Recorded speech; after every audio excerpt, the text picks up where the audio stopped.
Ladies and gentlemen, welcome to Our Thread, the podcast, bringing our content to you. I'm All It Is, and I'm here with me amigos, Beware, Cap, Doc, and Savage. And today, we present Episode 12, No Country for Old Men versus The Fugitive. Two movies with wanted men. One's a doctor that's been caught and sentenced to death but escapes on his way to prison. The other, who's a psychopath, killing anything in his way for pure pleasure, or one might say, for principle.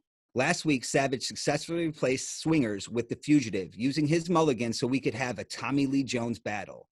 Also, 2 weeks in a row now, we've been invited over to Chateau Sauvage, Savage's movie theater, and this weekend we watched the mulligan replacement, The Fugitive, inside his home at the screening room. And again, it was so much fun watching a movie with our friends while our kids had a sleepover together. But before we get into the matchup, let me give a special shout out to tonight's sponsor, Picture This.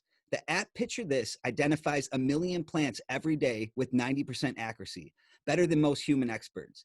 Get your gardening questions answered today and become part of the Picture This global community.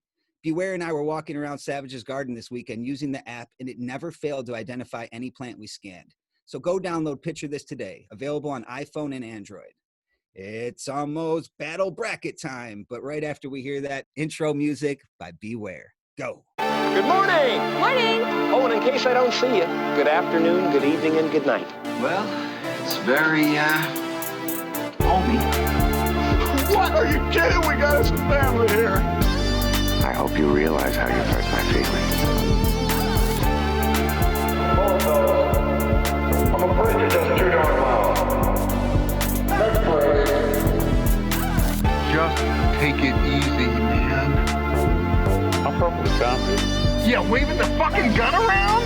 Calmer, you are. Look, I made a mistake, all right? It didn't make any difference anyway. Hey, I'm letting it go. But don't say it doesn't matter. Every line matters. Get off my back! Don't fuck with my plan!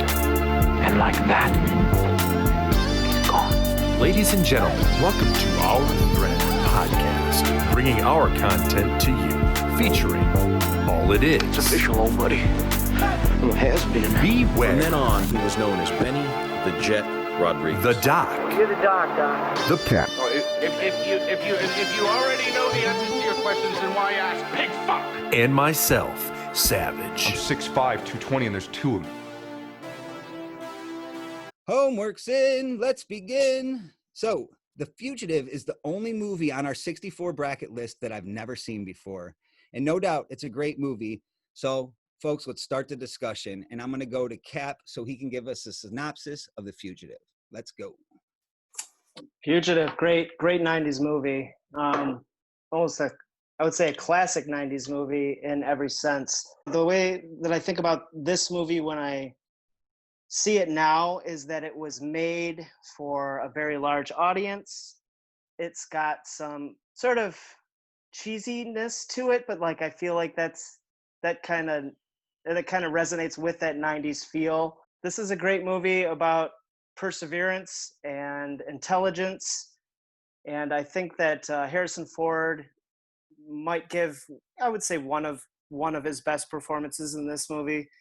I do have a interesting Harrison Ford story. So I was 10 years old and I was obsessed with Michael Jordan, so I kind of dictated where I'd like to go on a vacation to my parents. So they took me to Chicago and we ate at Michael Jordan's restaurant and we went to Nike Town and we did all this great Michael Jordan stuff. But we ended up going to, Savage, if you could help me out, what museum was I at? You're at the Museum of Science and Industry, I believe. Perhaps it was the coal mining experience. Yes. And we're about to take this little platform down, lowering into this mining whatever shaft. It was very industrial looking and old-ish looking. And my mom leans down and she points to this guy with this big bushy beard. She says, "I think that's Harrison Ford." And I kind of looked at him and she was seemingly pretty sure. And I think she had been checking him out for a while. And I don't know where my dad was, but we get my mom walking up to him and she says, "Excuse me, sir, are you Harrison Ford?" And he just says, "Well, yes, ma'am, I am." And can I shake your hand? And he let go of his daughter's hand, which my mom wasn't aware of, I think because she was so starstruck. Let go of his daughter's hand to shake my mom's hand, and then we were just on tour with him for the rest of the time, and turns out he had that big bushy beard because he was filming The Fugitive.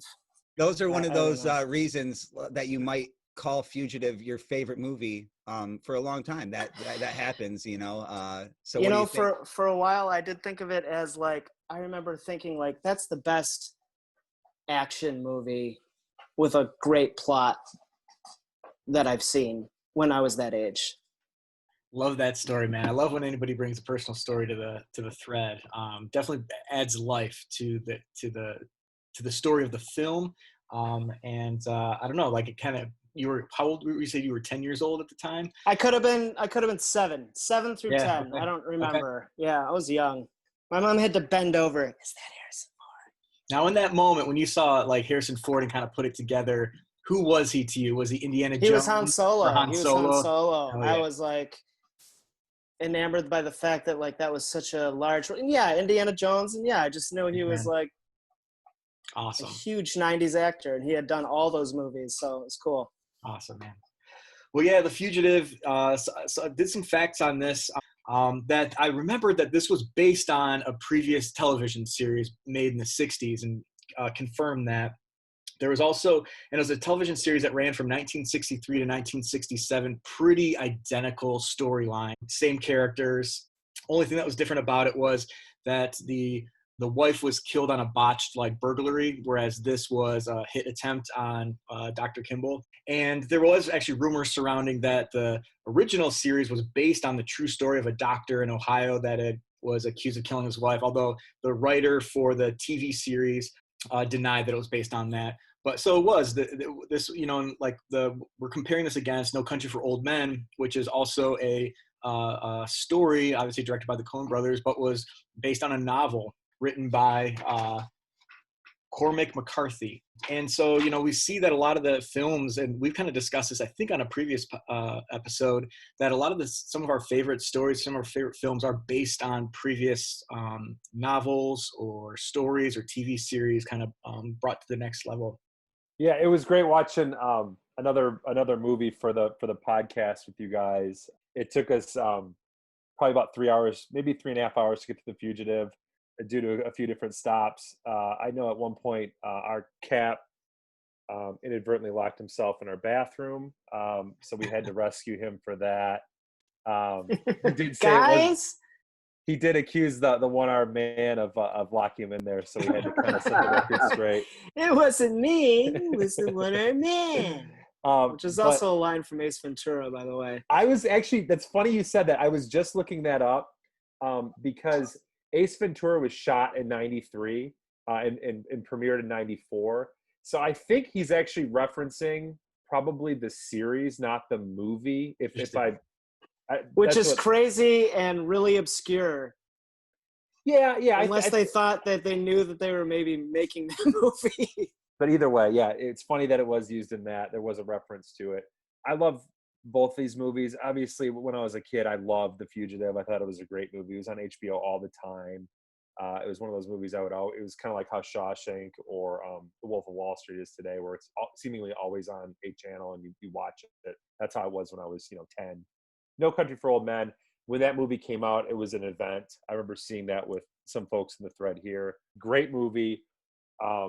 It's a real unique Coen Brothers movie because there's absolutely no music in it. I think maybe at the end credits there might be some music, but there's absolutely nothing going on throughout. For some reason, it almost creates more tension that way. Whereas where we talked about in Jaws, how heavily used the soundtrack and the score was for Jaws to kind of keep the thrill and the chilling effects. Yeah. Could they have made Anton shark-like, or did he not need it? With creepy music behind him, you're saying it made him better than having creepy music behind it or suspenseful. Yeah, I think it would have. I think some of the faces, and I know we're going to talk about Anton Chigurh a little bit later, but I mean, he's such a character in this movie, and it's such a evil personification, and it's a great movie. Llewellyn, Josh Brolin.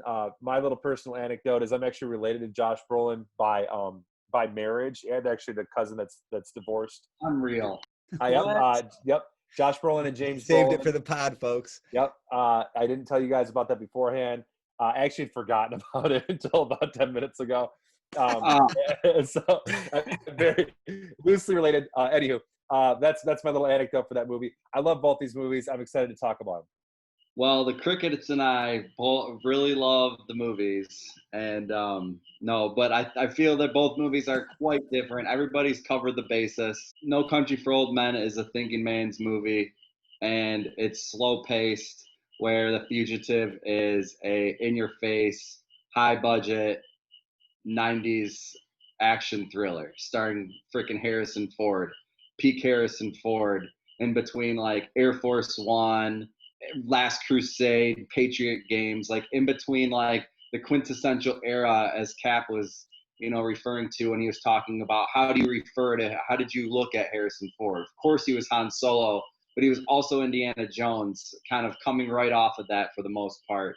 And he was coasting on these big budget movies. And this just felt like Cap said, the biggest movie of all time. And when you compare that to, at the time, when you were a 10-year-old or whatever, when you compare that to the No Country for Old Men, which again is the opposite of a big budget action movie. I mean, it probably had a big budget because it's got big sets and it's beautifully shot, etc. But ultimately, it's much more slow paced. And that movie came within, I think everybody on the podcast is a big Coen Brothers fan and was following their career at that point.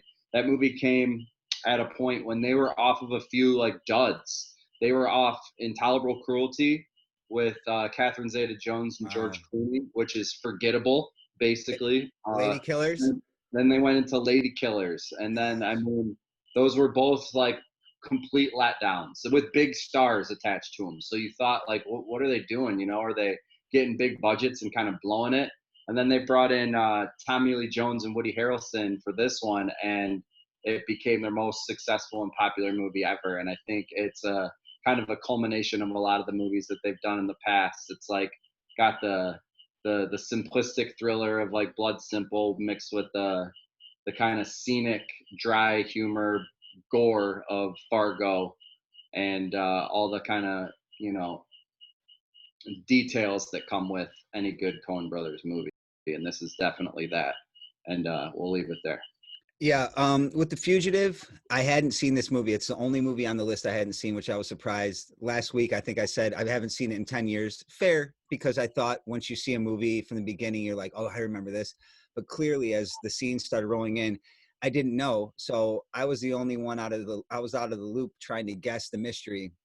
And it's in my instincts to be like, who's the killer?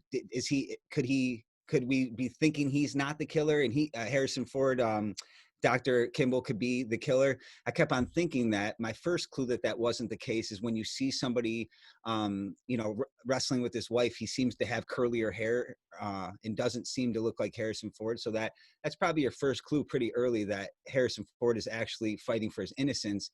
I did spend about a half hour plus thinking that maybe Harrison Ford still did it.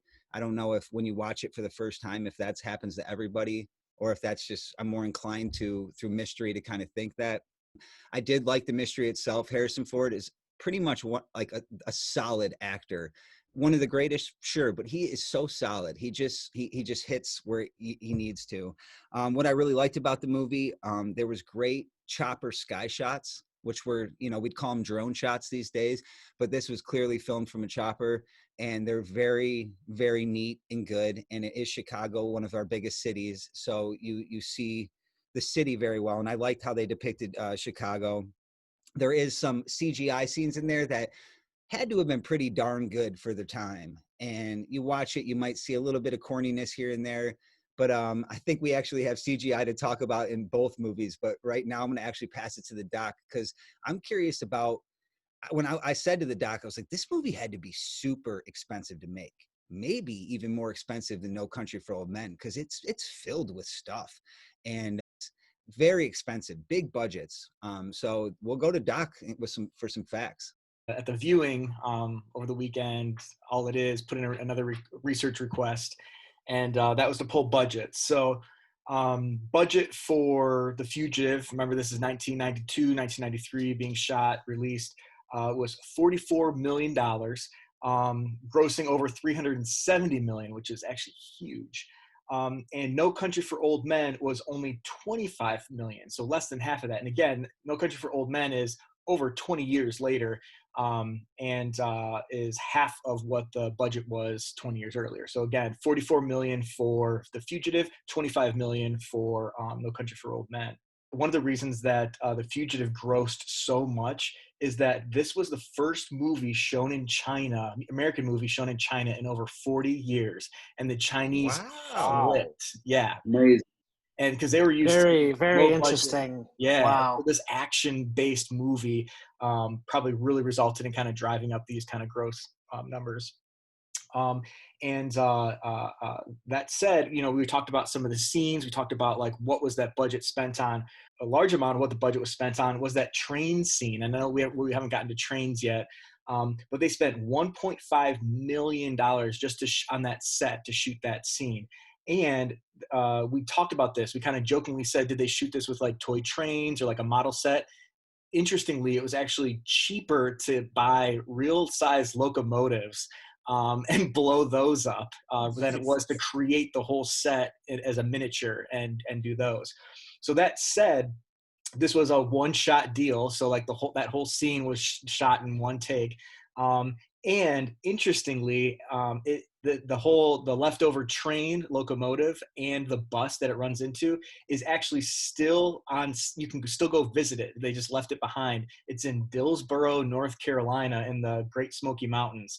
And so we could, I know we want to go out to New Jersey to visit some artifacts of the Eddie and the Cruisers movie. We'll just swing on down to North Carolina. Check out the train. Facts with Doc. Really an interesting fact, and that's kind of a point about a 90s action movie like that, is they had to pull off that stuff visually back then, and I don't think that that kind of hard work goes into some of the action we get now. Well, I'll tell you a little bit more to kind of something to be appreciated. Totally, and a little bit more to add value to what you just said is that Harrison Ford kind of did his own stunts. That wasn't actually him. That was him actually that was jumping from the fiery train. He was actually superimposed on that, but he did do that jump. And actually, when he did that jump, he actually hurt his knee really bad. He tore some ligaments in it, but he refused to actually get surgery so that he was able to walk with a limp, like the limp that you see him walking with. That's badass. Throughout the movie. So again, kind of adding to what you were saying. Self-savageness. I love that. And then of course, one of the other big scenes in that movie was the dam jump. Yeah, I just when we watched that, we had to rewind it a few times. It goes with I'm not going to say the line because I'm sure it's one of the memorable quotes from the movie where Tommy Lee Jones and Harrison Ford have their first interaction, and then Harrison Ford jumps off the waterfall, and it looks like someone's throwing one of those 90s crash test dummies that were in all the PSAs.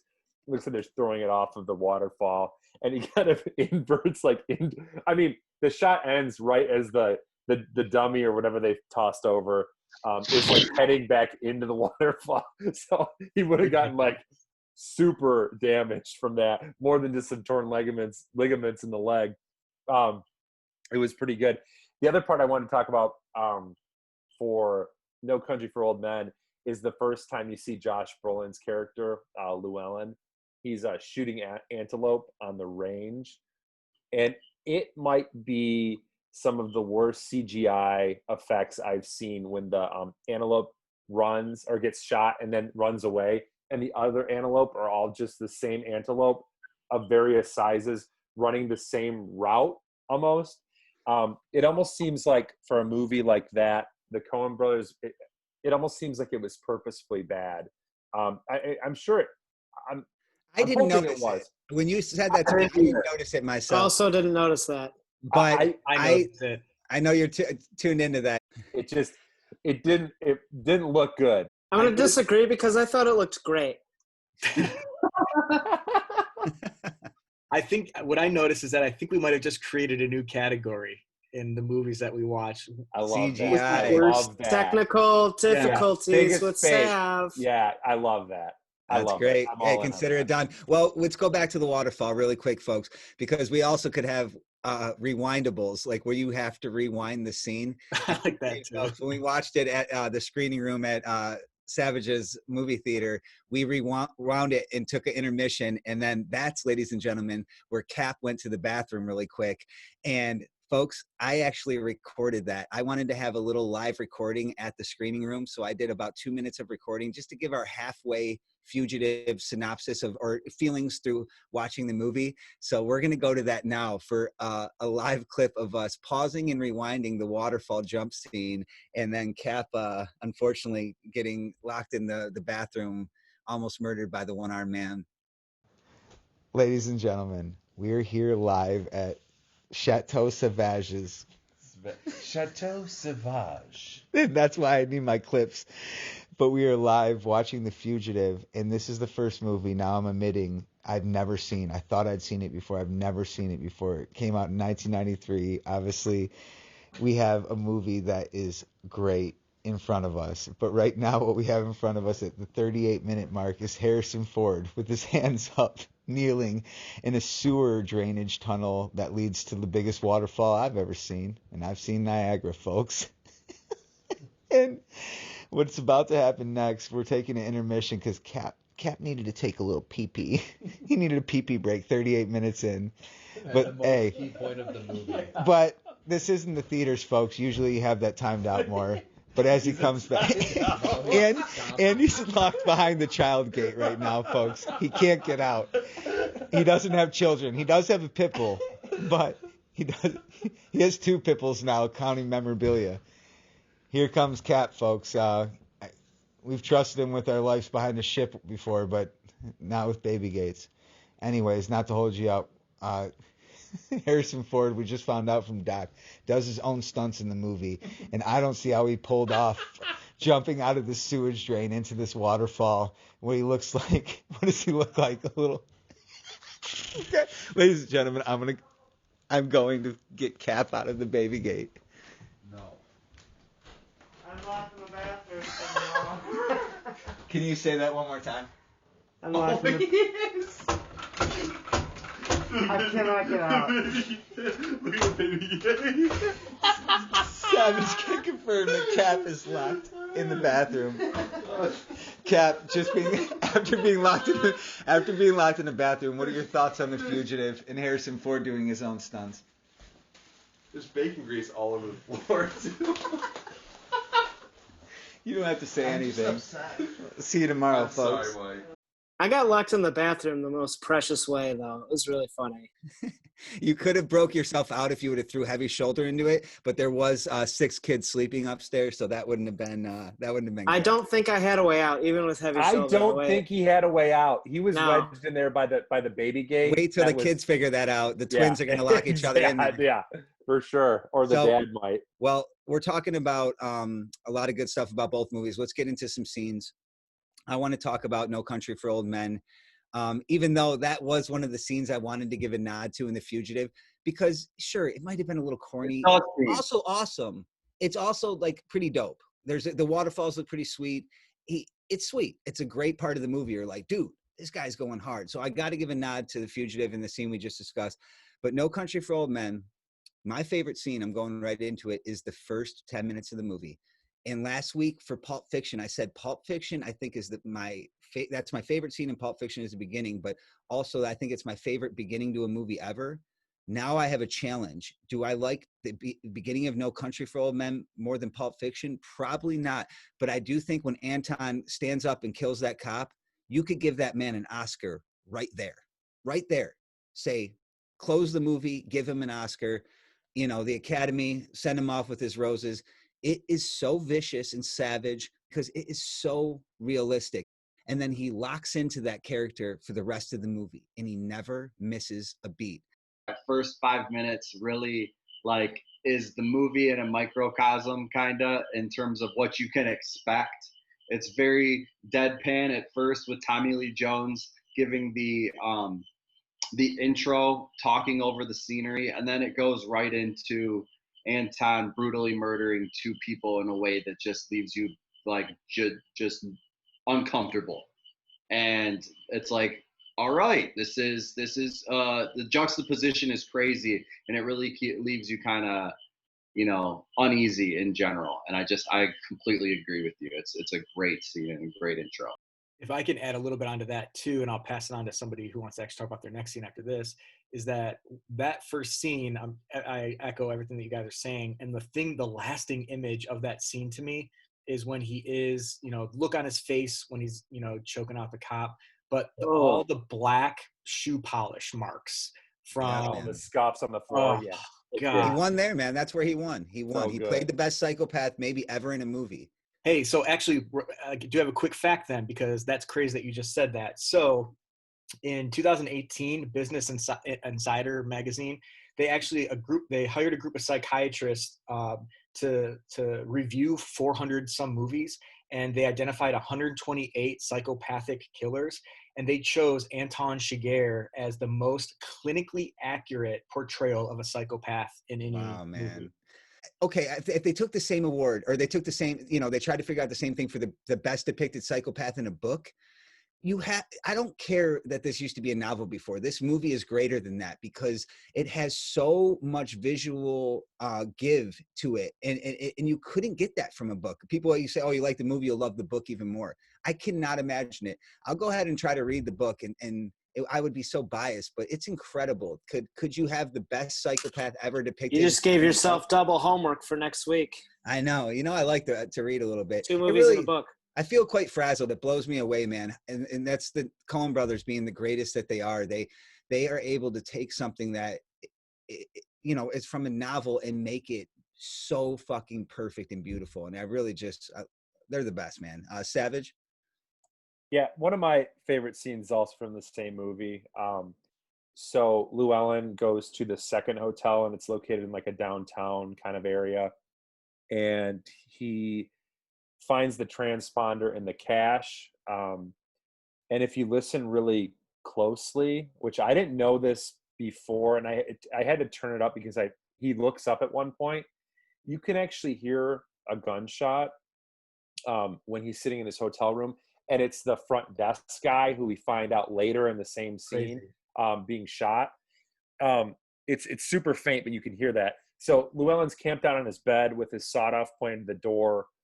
Once you see the hallway light turn off, another sound fact about that scene too, if you listen closely in that scene, you can hear the distinct unscrewing of a light bulb in that scene.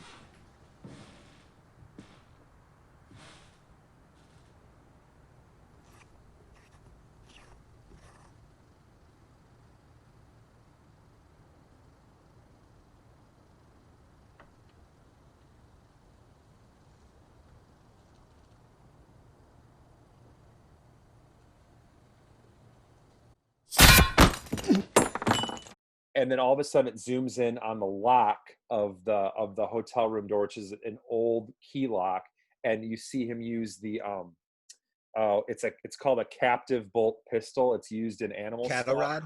Mm-hmm. So he's using that pistol and so it shoots the lock right at Llewellyn, kind of like stuns him initially, and then Llewellyn fires off a round, jumps off the window, and then is being fired upon, and that's when he gets hit, I think, in the shoulder blade. This scene's like 7 minutes long, and it's so tense, especially with no music.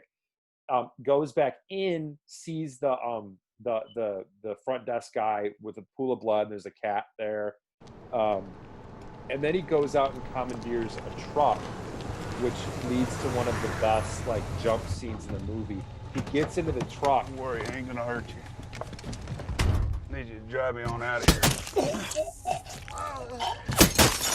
Hurt you. And right after he says that, the guy takes one shot right through the jugular and then one right through the top of his head from behind down the street. And as he's like traveling, it's such a tense scene. And I honestly think that not having music makes it even that much more tense because of some of the little sound nuances that you hear throughout. Yeah, hearing his gunfire from that far away is so scary. That's so scary. And all that's the one where it's his. So he's got the bolt pistol, but then he also has the sound suppressed Remington 1187 semi-auto shotgun with a sawed-off barrel. Facts with But that's the one. That's the one I was thinking of. It's so awesome. It's just so. I mean, it's quite a scene. It ends with Sugar actually taking off, and you don't really see him again until a little bit later in the movie, and he's has to address some of his wounds. That is 100% the quintessential game of cat and mouse, and I think that they do that on purpose when they show the cat in the lobby drinking the blood of the dead front desk clerk.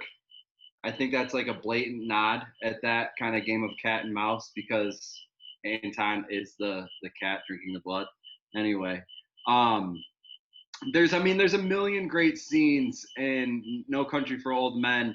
The best and worst scene is the pit chasing Josh Brolin and then getting shot immediately. I love the unrelentlessness of any pit bull in general. I love pit bulls, and I loved and hated that scene a lot. The other scene that I really liked that is kind of a one-off scene, and maybe we can circle back around with the feud, cover our ground, but I loved the scene when he walks into the store, and Josh Brolin walks into the store with his full gown or whatever after he's crossed the border, and the guy says, "How those Larry's holding up?" Talking about his boots. And he said, "Good. Need everything else." Okay. You ever get people walking in without clothes on? And he goes, "No, sir. It's unusual." And then it shows Josh Brolin walking out. It shows like a big set of green bushes, and Josh Brolin walks out in full cowboy garb, and he looks like he's back at it, back in action. And I just really like that scene. What I love about that one scene too is, on the way there, when he's half dead, here he's got that wound I think on his side, and he gets across finally. He just walks through. He's bleeding crazy, and he just nods to the guy. He just kind of keeps walking with the beer. But when he passes out and wakes up to that mariachi band playing, and apparently it's the most Coen Brothers part of that movie, 100%. 100%. And the attention to detail too. So the lyrics, when translated, read this. You wanted to fly without wings. You wanted to touch the sky. You wanted too much wealth. You wanted to play with fire. I asked you to look that up, Doc. I had a feeling they were singing something to him that was going to be more of scripted. That is excellent. I just want to say, too, when he walks back to the border and has to go to the U.S., which we know is harder than getting into Canada and Mexico, he's having a hard time with it until the guy asks him, "You a veteran?" Which comes up twice in the movie. Woody Harrelson's character asks, "Are you a veteran too? So what are we supposed to be, buddies now?" But it ends up working.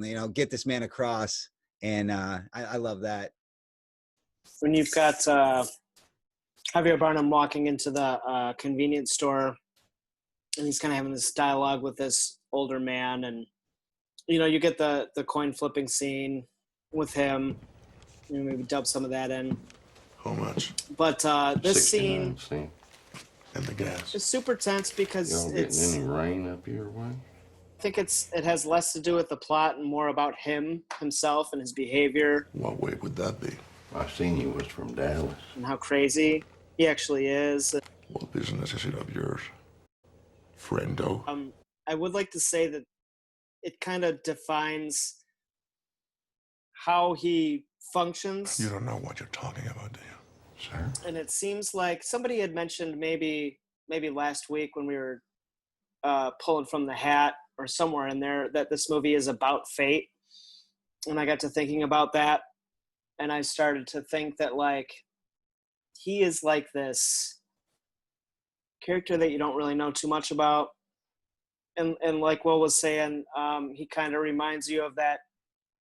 The Lone Biker of the Apocalypse from the Lone Biker of the Apocalypse. Arizona. Yeah, it's this. He's like a mythical creature in this movie. They both shoot at animals in the movie too. I started thinking about that, and I started thinking about fate, and I kind of started thinking that he is fate for a lot of people.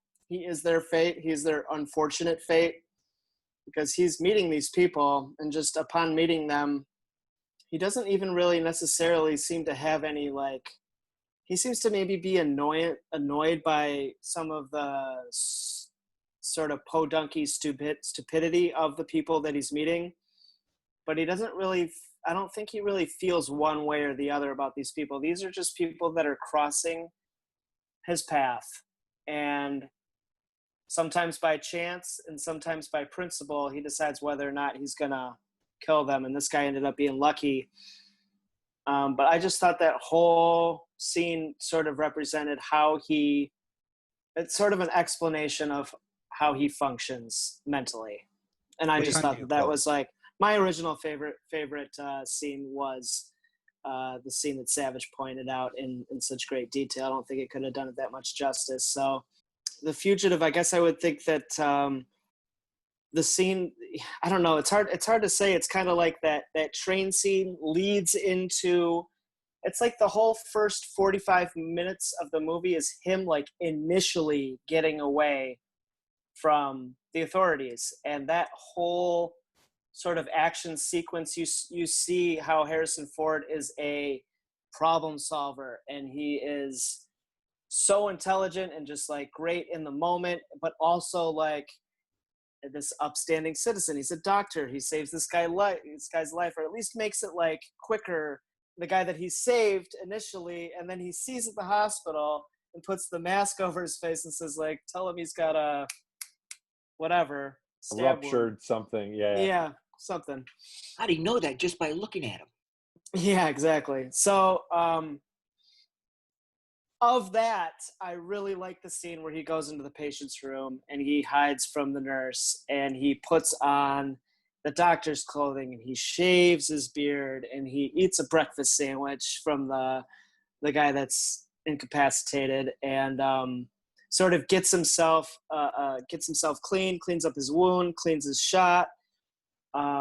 Hey, Cap, you seen a guy about 6'1" with a beard, gray hair? Every time I look in the mirror, pal. Yes. Yeah. Except for the beard. Except for the beard, yeah. So yeah, that and him just being sort of a smooth operator in a stressful situation makes you believe that if anybody is going to be chased, any innocent man is going to be chased down by the authorities, the guy that's going to do it is Dr. Richard Kimball. He's going to pull it off, and he's going to prove his innocence before they catch him. And he's going to stay in fucking Chicago, which also blows my mind about this movie. It's not a scene. It's just the fact that this high-profile murderer, suspected murderer, convicted murderer, shaves his beard off and just can roam the streets of Chicago and be a janitor, and like nobody recognizes him. It just doesn't feel realistic for today's standards, but because of, I don't know, I think it's just because the amount of like pictures we take and like people communicating with each other. Did I just see Richard Kimball like on Instagram? Like, is this him? So it just wouldn't happen today. And back in 93, you could probably mix Cap, in with the are crowd. you over there eating an egg sandwich? Hey, I'm just getting my strength up. I know you gotta get your strength up. Doc, why don't you hit us? I'll touch on these in the No Country for Old Men. So the first motel scene with the briefcase, where Anton is just driving because he hears where to go, and he's just kind of on the freeway, and his tracker starts going off kind of unexpectedly. He goes to the motel. At this point, it's where Llewellyn has gotten 2 motel rooms. He gets the room next to it, or behind it, a room that's like a mirror of. Yeah, so Llewellyn gets one behind it because he knows it's in the air duct. Shigeru knows what room it's in, so he picks a motel room that is the exact mirror of that. And then what you see him doing is practicing opening the door in the dark, learning the layout of the room, so when he goes in, he knows what he's going into and where he's going to shoot and stuff. And then, the way that they do the editing, you kind of know, but you don't know. Like, is Llewellyn in that room? Is he not? Are the Mexicans in there? Are they not? You kind of don't know what to expect. And when that's the first time you see the Remington kind of semi-automatic shotgun with that suppressor on it. And when the guy reaches for his gun and it just blows his arm off, like, and you're just like, oh my God, just like that whole scene is nuts. And he walks in without shoes on, and then like afterwards he takes his socks off, just very quiet, very stealthy, very professional. And then, you know, that shit's nuts. Next is this is actually my favorite scene. And this is the part of the end scene of No Country for Old Men. It's heavy, and it's kind of, you know, after this whole kind of action going on, this slow kind of burn, you kind of get really slowed down with Sheriff Ed Tom Bell. And really kind of want to talk about his character for a little bit. Like, this is, you know, the name of the movie is No Country for Old Men, which is actually part of a William Yeats poem. The first line is, "That is no country for old men." And the poem's about an old man as he nears death. He wonders kind of what the afterlife might be like. And in this case, maybe he's pondering the afterlife, but in this case, Sheriff Bell is kind of pondering life after retirement.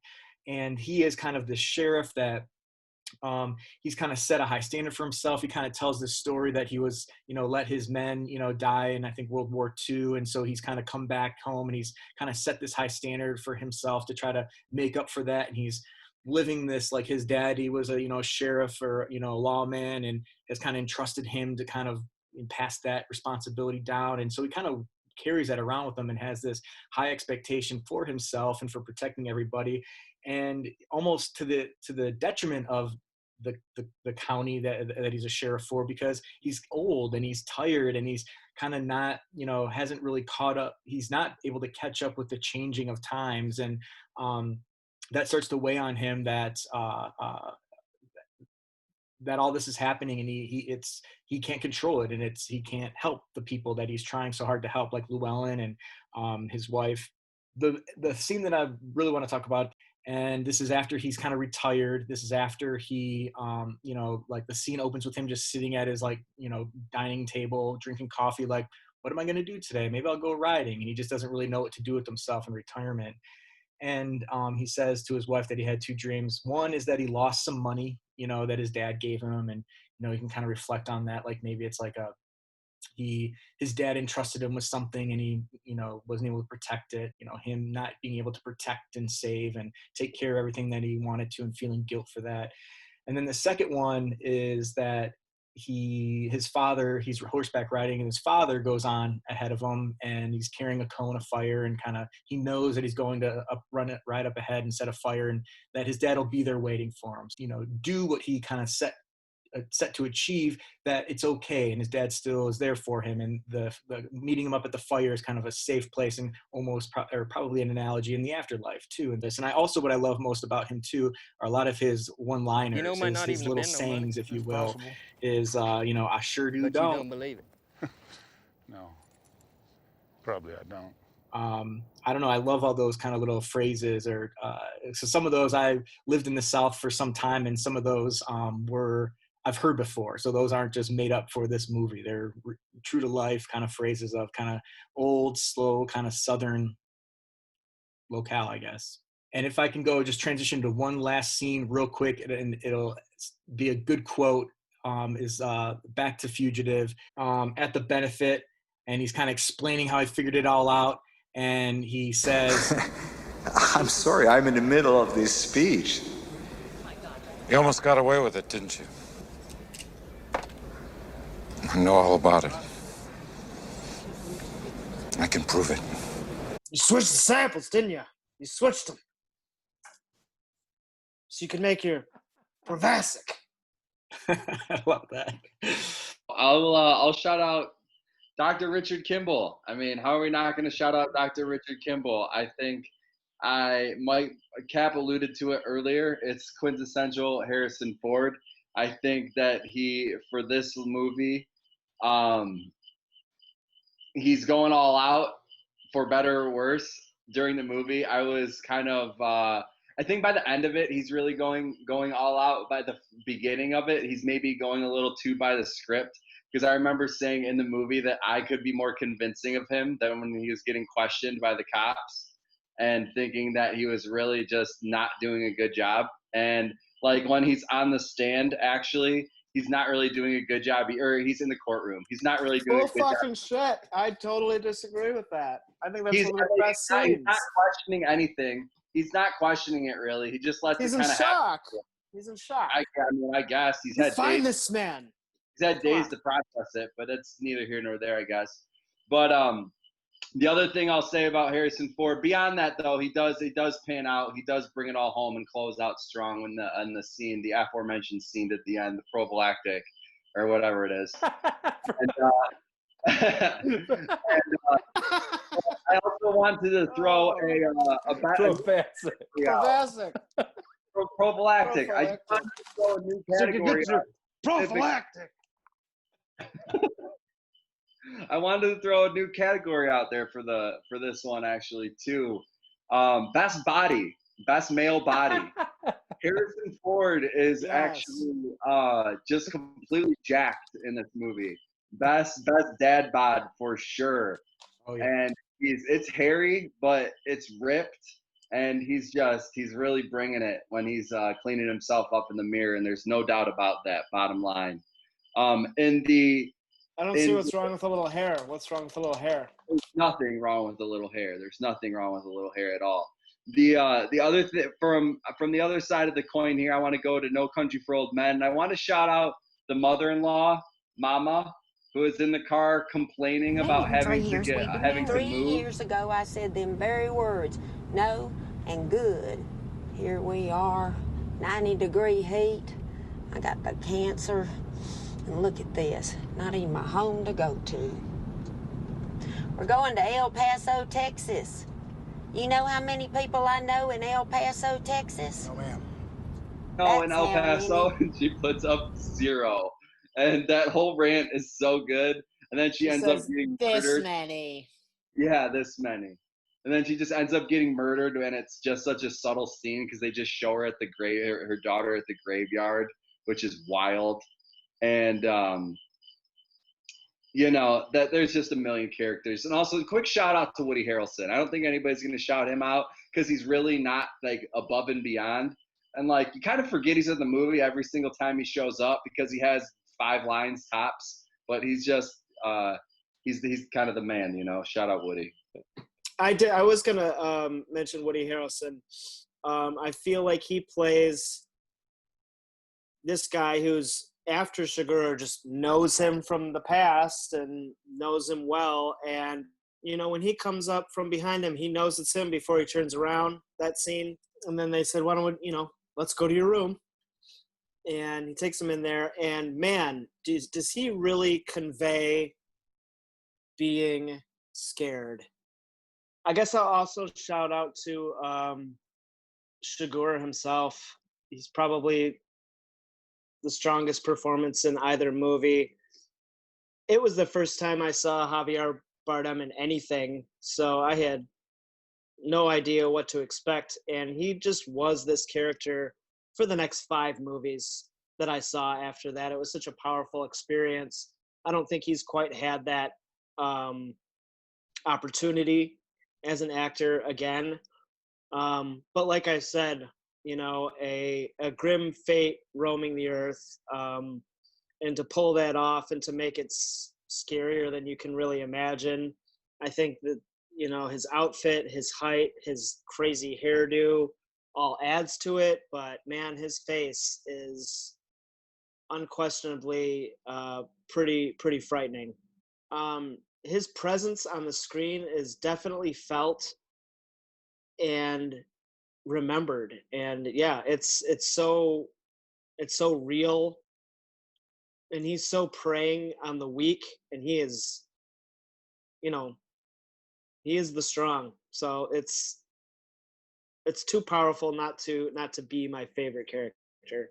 Yeah, about Anton Chigurh, the first lines you hear from him, you can't really pick his accent, so you can't really tell where he's coming from, as far as like his ethnic background, and it sounds like it could be like European or South American. You don't really know.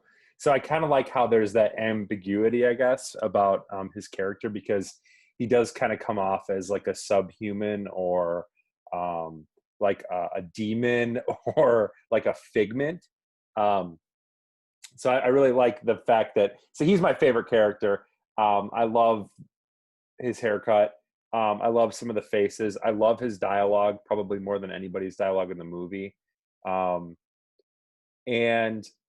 I just think it's just the scariest like person, or whatever you want to call him.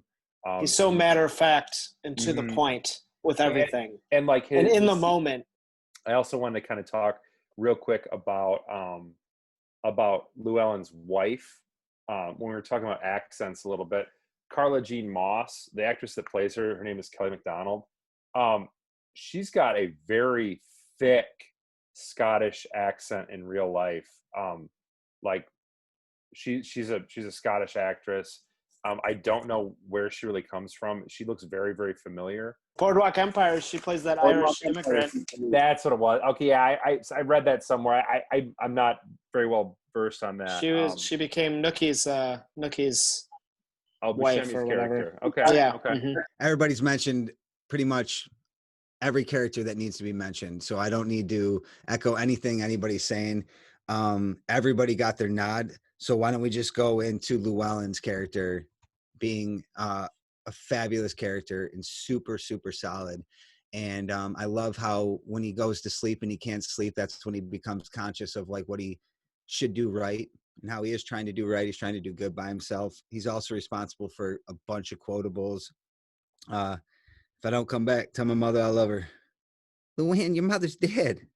Well, then I'll tell her myself. You know, just getting his expression out of there. He is fabulous, and he brings a lot of intensity to every scene, even when he's stashing the money under the home. But then he goes in and tells his wife everything. He's so honest with her. Probably keep talking like that, I'll probably have to take you in the back and screw you. Like hey, where'd you get the pistol?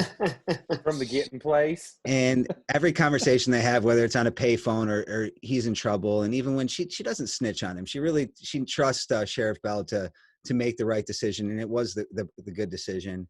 And it's so hard to see him go out at the end poolside when the girl asks him for some beer and they have some good dialogue right there, and that's the last time you see his character. Like, it's really disappointing. You want to see him win, and I'm sure he's in a quotable or two, but like, hey, we gave a nod to everybody. I mean, in a Coen Brothers film, especially like No Country for Old Men, every character deserves a nod.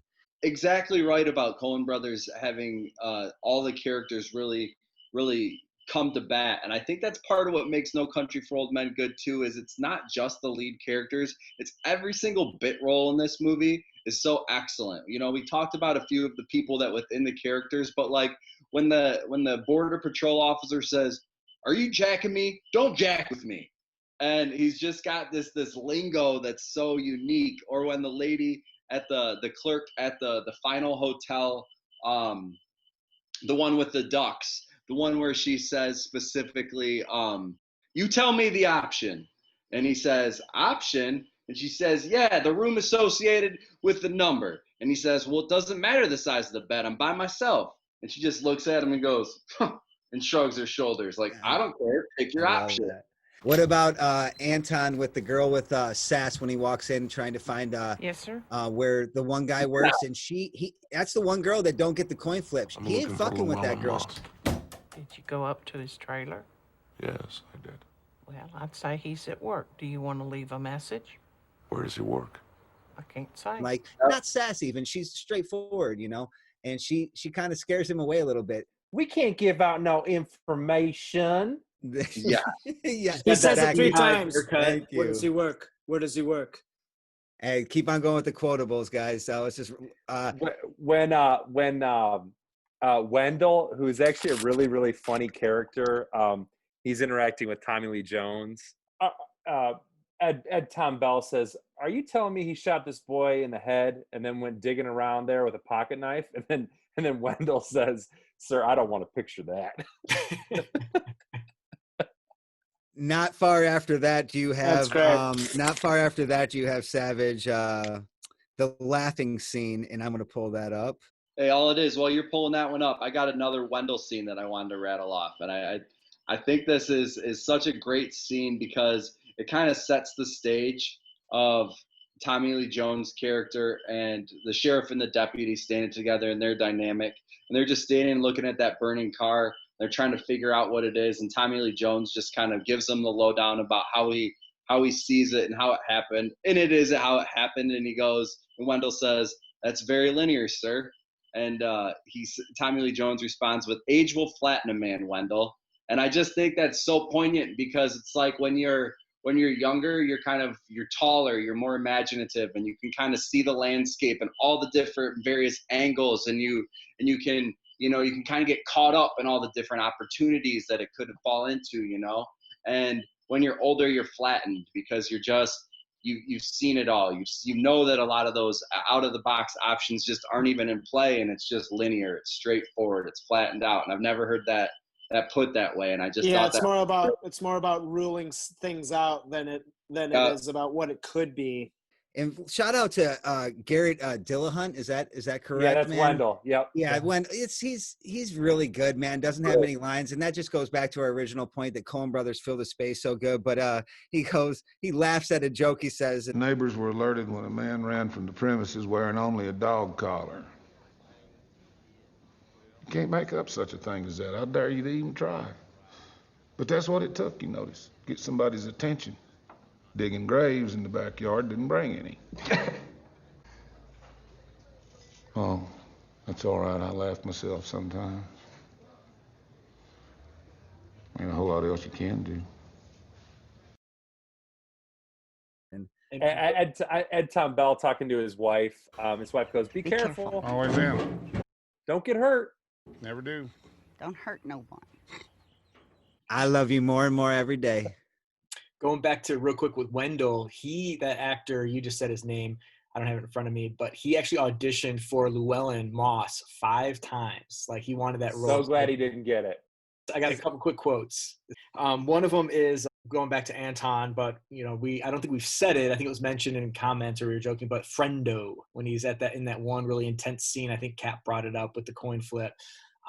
Another one that I love from him is when they're at Llewellyn's car and they're kind of popping the I think it's like the plate off of it or something like that to identify it. He goes, "Got a Scroogey?" He asks the guys for a screwdriver. He calls it a Scroogey, and I don't know why I love that. And then we talked a lot of Tommy Lee Jones quotes that are great from No Country for Old Men, but he's got a lot of really great one-liners in The Fugitive, where he says, "Guy just did a Peter Pan off of here." Oh. What happened? Where'd he go? I did a Peter Pan right here off of this dam, right here. What? Yeah. Where he jumps out the tunnel. And then when they're first trying to track him down, he goes, "We got a gopher," like for him popping up and stuff. So a lot of little one-liners like that I thought were great. I don't care. So classic. "I didn't kill my wife." What about "That's a dead dog"? Yeah, it is. I love that. What about, I'm going to take it in a different direction. What about at the very end, or close to it, when the wife is in her final scenes and she says, "Are you going to kill me?" And he says, "Do you see me?" I feel like, Cap, that it goes back to your point about like him being fate. And like, I was really thinking Wasn't about that with the accountant's assistant? Yeah. "Do you see me?" Yeah. That was a different scene. Oh, is he it? Definitely is there to kill her. Okay, well, I don't know why I got that mixed up. Well, I guess he says that. He's like, "Are you gonna kill me?" Yeah, that guy's very scared. He just shot his boss. "Are you gonna kill me?" He goes, "It depends. Do you see me?" And I to feel round like that off, actually, real quick, I guess in the novel, the guy says no. And you don't know whether he literally, like, basically, "Do you see me?" aka you're not going to tell anybody that you saw me here, or "Do you see me?" "Yeah, of course you see me. I'm going to kill you." So it's still kind of left open-ended. You don't really know. Anyway. And they kind of leave it that you don't know really. It just ends there. Yeah. Same thing in the movie. You assume that he is saying, like, of course he's going to say no, and he's going to leave him alone, because that's what you'd want.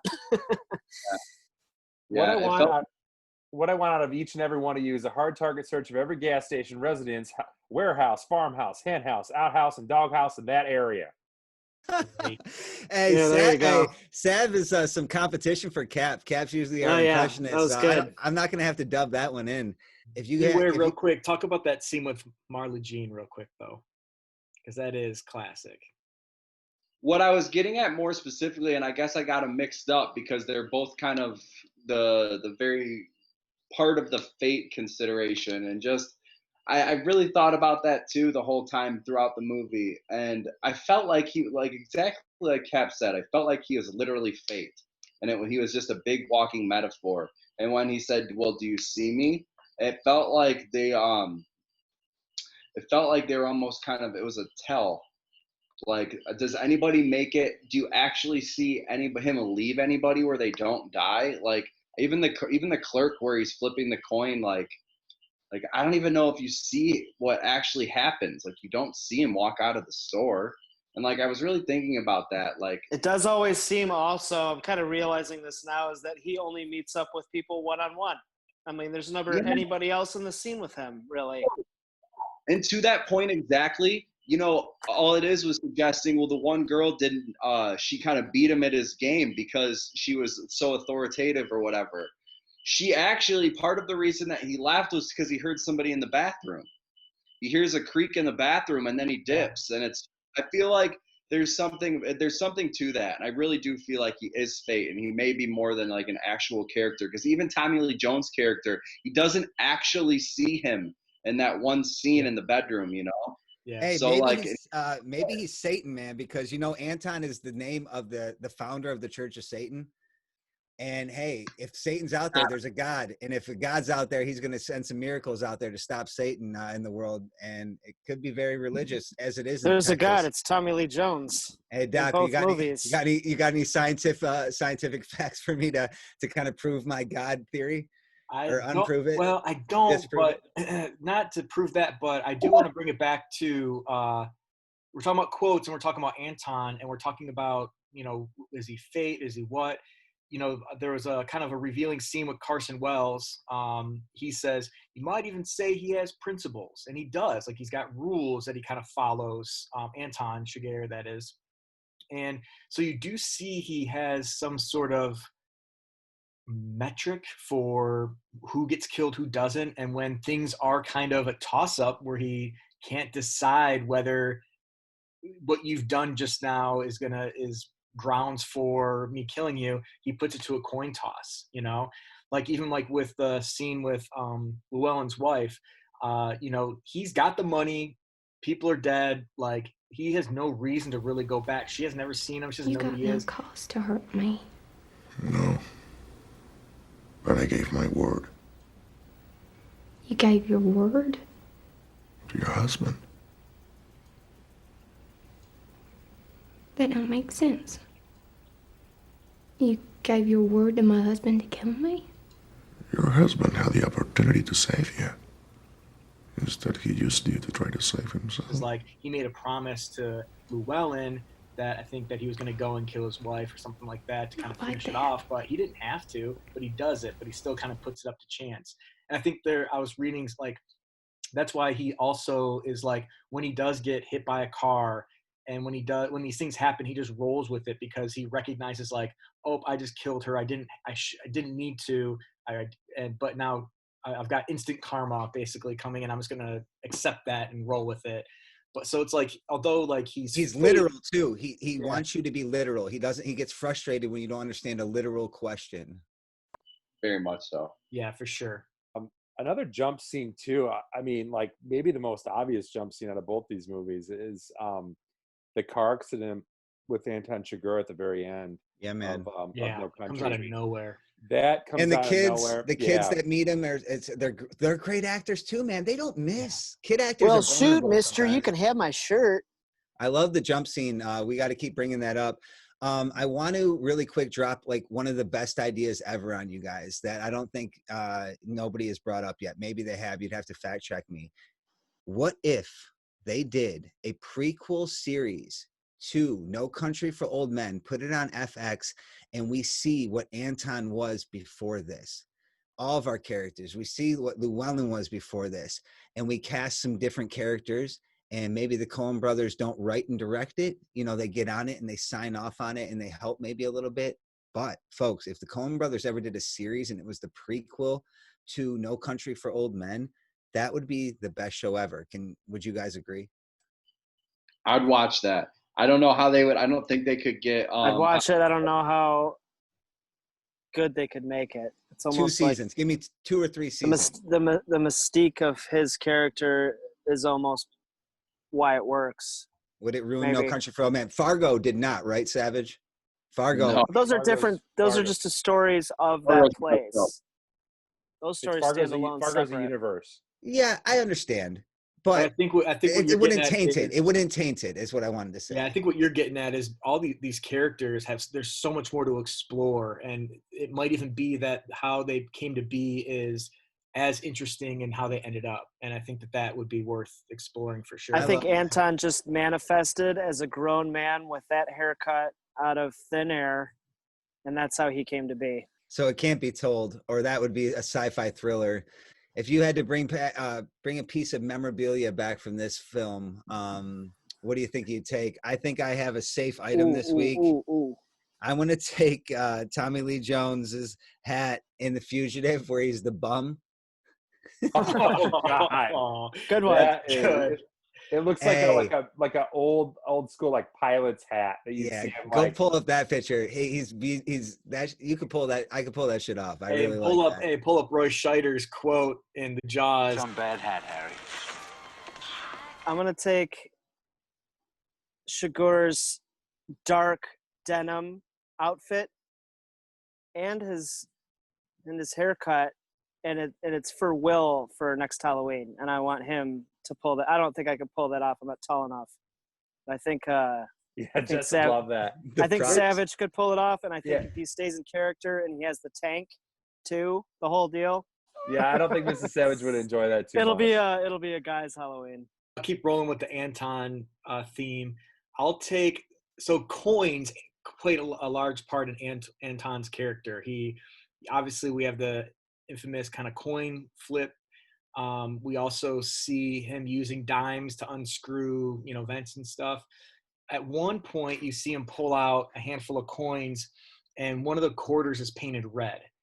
And I remember seeing this as a kid, and so I looked up to see if there's any reason why this might be, like what's the meaning behind that. And apparently, so it reminded that this movie's set in 1980, I think. So apparently arcades used to paint quarters red and give them out to people who had lost quarters or something like that in their machine. And so when they would come across a red quarter in their pinball machine or arcade game, they knew that was a non-revenue generating coin. And so the fact that he has a red painted quarter in his handful of change is a nice kind of throwback to the era of 1980, arcade. And so I would take that because I like that attention to detail. Do we also know that it is 1980 because that one coin in the convenience store had traveled 22 years from 1958, which is also another symbol of his sort of fate tool that he uses. Savage. Yeah, I do love the hat. I would say probably, it's kind of a small one. It would probably be the freight train at the beginning. I'd probably just want the whole thing from the engine car to the caboose. Well, you can go get it. It's out in North Carolina. Yeah, so I'm gonna need. I don't know if any of you guys in the thread. I don't think anyone has a tow truck or we got some people we know. I'm going get to your tow truck by 3:00. I was gonna say, well, I'm going to take the Bronco that Anton is driving, so that'll work. All right, there we go. That's great. That's teamwork. Makes the dream work. I think we got to get to the next step, and that is where I like to ask Doc a few things. And I really don't know if Anton's character, and somebody else help me out with his actual acting name. Javier Bardem. I don't follow the Academy. I forget these things. I don't know. I know it was probably definitely has some awards win, but did he win? Because he played the best psychopath in the world. I need to get some awards with Doc.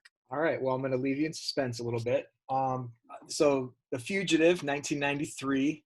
was nominated for 7 Oscars during the 1994 Academy Awards, including Best Picture, Best Cinematography, Best Sound, Best Film Editing, Best Effects, Best Music Original Score, and Best Screenplay. Best Supporting Actor for Tommy Lee Jones. And actually, Tommy Lee Jones was the only one to take away an Oscar that year. So he actually won an Oscar for that role. Yep. Damn. No Country for Old Men was nominated for 8 Oscars in 2008, including Best Picture, Best Supporting Actor, Javier Bardem, Best Directing, Best Writing, Screenplay, Best Cinematography, Best Film Editing, Best Sound Mixing, Best Sound Editing. Wow. They took away 4, including Best Picture, and that year was up against Juno, There Will Be Blood, Atonement, and Michael Clayton. Took away Best Directing, so the Coen brothers took away Best Directing, and took away Best Writing for adapted to a screenplay for the Coen And brothers. that's the best writing adapted from a screenplay. That's what I'm talking about. You can make Jaws the book, Moby Dick, I don't give a fuck what it is, better with film. And that's awesome. And that's to my answer your favorite question, Javier Bardem was the first Spanish actor to win an Oscar. Man, So he hey, took Best Supporting Actor. all those No roses, shit. man. I'm Great. throwing roses. I love him. He clearly could have been my favorite character. Another really interesting fact, which this will come back around because another movie that we review, Fargo. But another interesting fact is that the No Country for Old Men got nominated for Best Film Editing. And the person that they have that's their film editor, his name is Roderick James. Which is actually a pseudonym for the Coen brothers. So the Coen brothers are actually the editors. They're the editors for all their films. But apparently the Screen Actors Guild membership doesn't allow 2 co-credited editors in the same film. So the Coen brothers do it together, but in order for it to get credit for it, they actually always split it. Yep. And so it's Roderick James. And so Roderick James was nominated for Best Film Editing, and it was for another Coen Brothers movie, which we'll review on our list. But I thought that's a funny little Facts with Doc. And No Country for Old Men, there's a really good connection between these movies.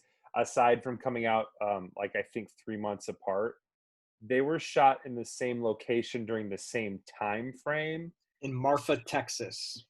So there were scenes shot from from No Country for Old Men that actually they had to edit out and reshoot because there were explosions going on from the oil rigs from There Will Be Blood. I really wish these 2 movies were going up against each other because they're so fucking good. Hey, they could at some point, right? They still could at some point, most definitely. They could at the very end, basically. These are 2 fantastic movies. They went up against, like Doc was saying, in the Oscars. Paul Thomas Anderson versus the Coen brothers, and it's a pretty awesome matchup.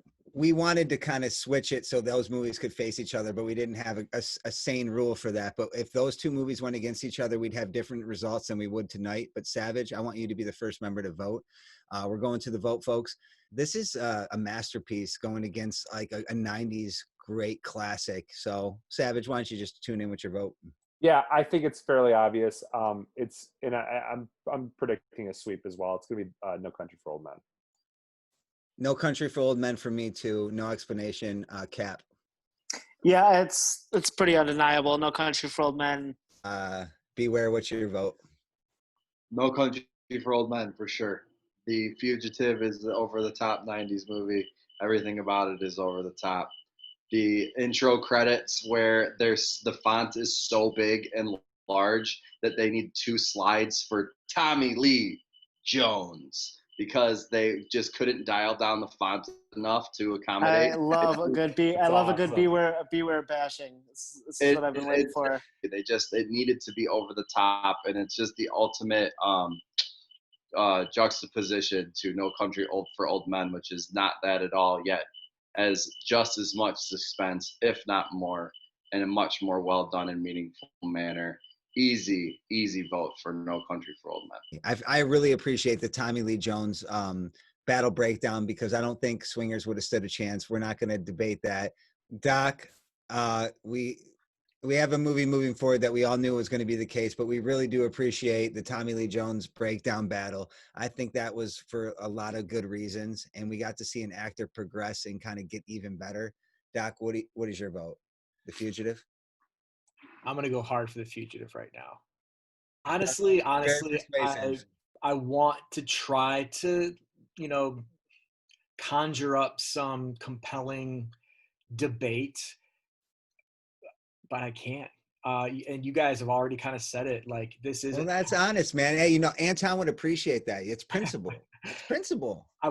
But Fugitive is kind of borderline a campy kind of action movie. Probably not in the time when it came out. It was pure fucking 90s action, fucking tempo. But watching it, like we rewatched the mannequin scene because it was so bad, and like there's some overacting, and the storyline is good and it's interesting, but like even some of us, like during the movie and then even right before this podcast, we're kind of talking like, wait, why were they trying to kill him? Or like, okay, that didn't really make sense, or why did they do this? And like, the storyline just why did they kill his wife? Why did they even kill his wife? Doc will tell you. It's kind of lame, is that they were attempting a hit on Kimball, or Dr. Richard Kimball. What a weak ass hit. They didn't even know he was in the house. He started questioning he got called into surgery. Drug stuff. But yeah, he got called into surgery when they thought he was going to be there, and then confronted her, and she pulled a gun, and one thing led to another. But it's just kind of okay, I don't know.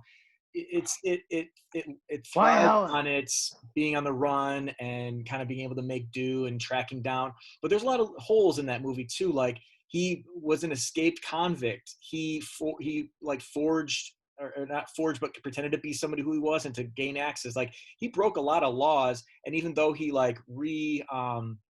even though he kind of like cleared himself of the murder, he probably still would have been in some shit for some of the other things that he did. He wouldn't be off scot-free kind of thing. So I don't know. The movie has a lot of holes, and it's kind of fun to watch, but admittedly, I didn't enjoy it as much as I thought I would, or as I did younger. And I feel like just No Country for Old Men is a movie made for our generation. It is a movie that has so many layers, and it is perfect. It's going to be a real competitor on this bracket, and I'm excited to see it move forward. I vote for it. I feel like, we still don't even know what our second round is going to look like in terms of conversation, what we're going to be debating, or how those matchups are going to look. But I look forward to talking about this movie again, because I feel like there's some depths that we really didn't get a chance to get into. And that just kind of speaks to the complexity of No Country for Old Men and Coen Brothers. And it's looking up to the old timers, Doc. You know what I'm saying? You got to look up to the old timers. You can't help but compare yourself against the old timers. Can't help but wonder how they operate in these times. Hey, how would the old timers operate in these times right now, folks? 2020, what a year, folks. Hey, I'm here with our thread members. We're talking about the greatest movie of all time, and we're going to find it. Could this one be one of them? Maybe. I'm thinking Final Four for sure.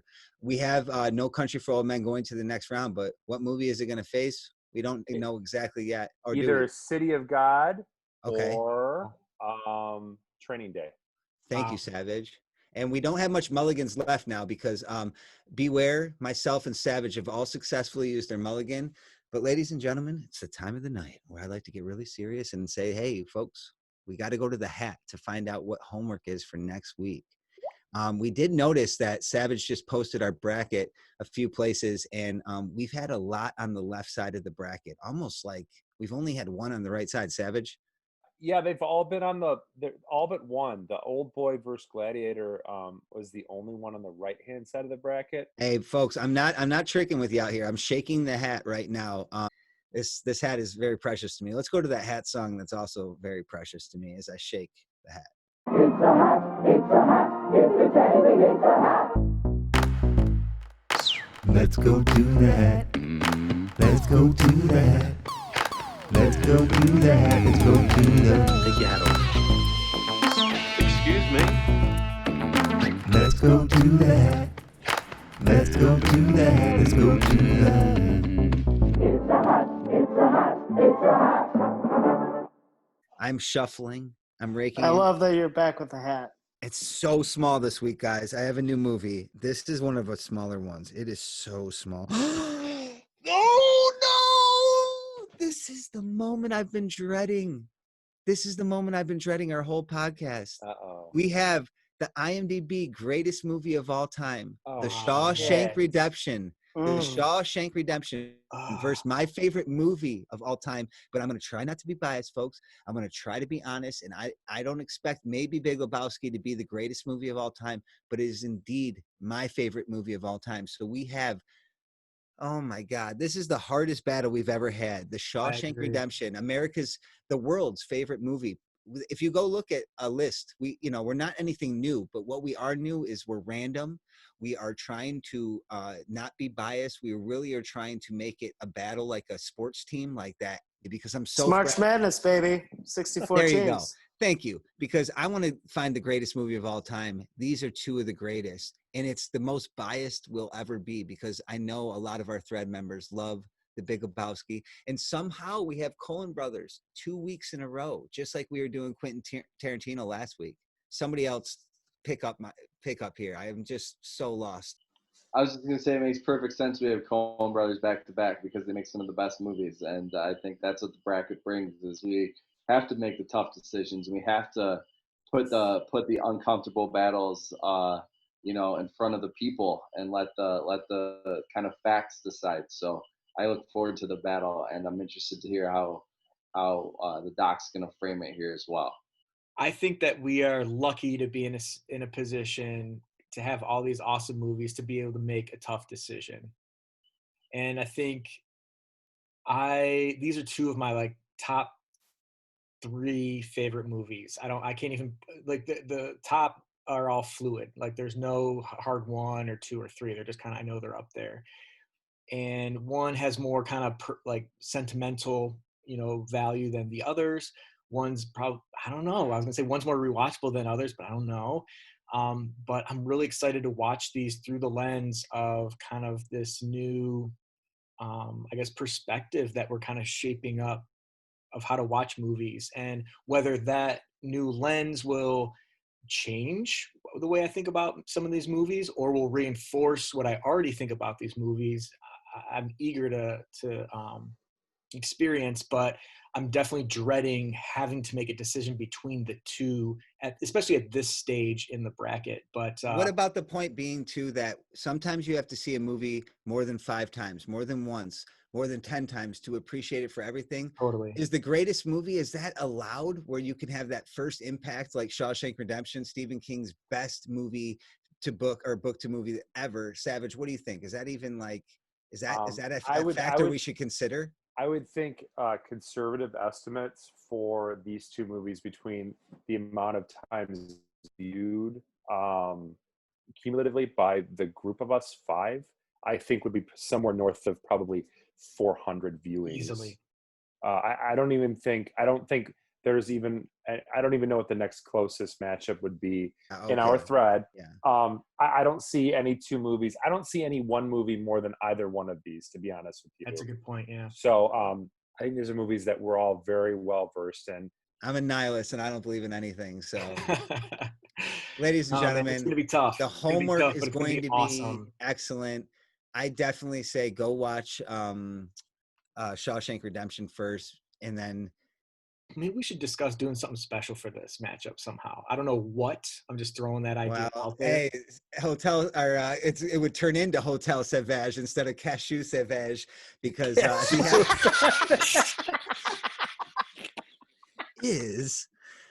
we need that. Perfect, Pat. That's good. I probably wanted to say it that way a million times, and I finally have. So let it be. I was just gonna say we can't turn it Chateau. Oh my God, Chateau Sauvage into a hotel. Sauvage. How about you guys come over to the studio and watch Big Lebowski with me? How about that? Down. Yeah, I'll do that. How about we come over and watch? I'll bring Big the Lebowski together cashews in the studio. We Beware and I own it. I'll have it. It'll be cashew there. It's really just 4th Street Studios, man. We're going to be in there watching the video. And hey, that's another good place to watch a movie in 4th Street Studios, where me and Beware make that magic. So next week, we're going to be coming to you with that magic, folks, for episode 13, Shawshank Redemption. Pumped. Versus The Big Lebowski. Wow. The hardest matchup of the first round, folks. Hey, is that the right or the left side? I think it's on the right side. Is what on the right or left side? Big Lebowski and Shawshank Redemption. Go. Oh, I'm sorry. It's on. Oh, yeah. It's on the. It's on the right side. Yeah, it's on the right side. So it'll be the second matchup on the Nobody right side. cares. Morning. Oh, and in case I don't see you, good afternoon, good evening, and good night. Well, it's very, homey. What? Are you kidding? We got us a family here. I hope you realize how you've hurt my feelings. I'm afraid you're just too darn loud. Next place. Just take it easy, man. I'm perfectly calm, dude. Yeah, waving the fucking gun around? Calmer than you are. Now, look, I made a mistake, all right? It didn't make any difference anyway. Hey, I'm letting it go. But don't say it doesn't matter. Every line matters. Get off my back! Don't fuck with my plan! And like that, he's gone. Ladies and gentlemen, welcome to Our Thread Podcast, bringing our content to you, featuring all it is. It's official, old buddy. Well, has been. Beware. From then on, he was known as Benny the Jet Rodriguez. The Doc. You're the doc, Doc. The Pep. Oh, if you already know the answers to your questions, then why ask? Big fuck! And myself, Savage. I'm 6'5", 220, and there's two of them.